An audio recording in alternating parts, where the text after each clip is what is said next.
The iPad Air is the thinnest and lightest version of Apple's full-size tablet. It also has a faster processor, better front-facing camera, and as I'll show you today, a completely flip-flopped internal hardware layout. I'm Bill Detweiler, and this is Cracking Open.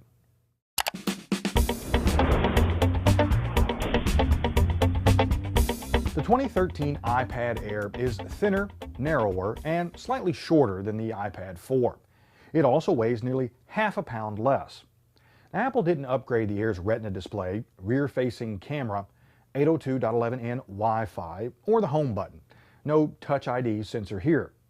But they did give it the company's new 64-bit A7 processor, their M7 Motion coprocessor, an upgraded FaceTime HD camera, and a new battery. They also redesigned the internal hardware layout, which changes slightly how you crack open the Air compared to previous iPads. So let's get to it. To begin opening the Air, I used a heat gun set on low to loosen the adhesive that holds the front panel to the aluminum case. Then, starting from the lower left corner, I used a series of thin tools to gently pry the panel off. Be very careful around the lower right corner and along the right edge. There are several thin ribbon cables here that connect the front panel to the motherboard. Now, I won't be able to completely remove the panel until I take out the display, so I'll fold it over face down for now. Now, next to come out are the screws that hold the LCD in place, and then the display itself. I can now disconnect the front panel from the motherboard and give us our first unobstructed view of the device's internal hardware. Two facts jump right out. First, and not surprisingly given the placement of the front panel's connector cables, Apple flipped the internal hardware layout. The battery is now on the left and the motherboard is on the right. Also, the SIM card slot and cellular components have been moved to the lower right corner.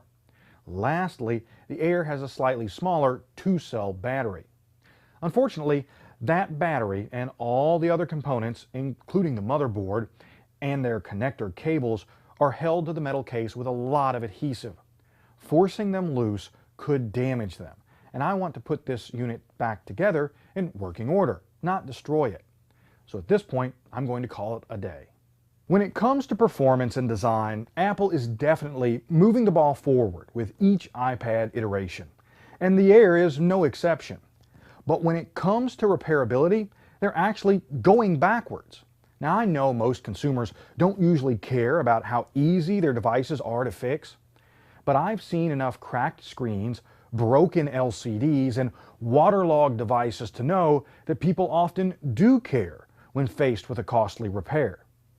Now, for more information on the iPad Air, including real-world tests and pricing, check out Tim Stevens' full CNET review. To see more teardown photos and read my full hardware analysis, go to techrepublic.com/crackingopen. I'm Bill Detweiler. Thanks for watching.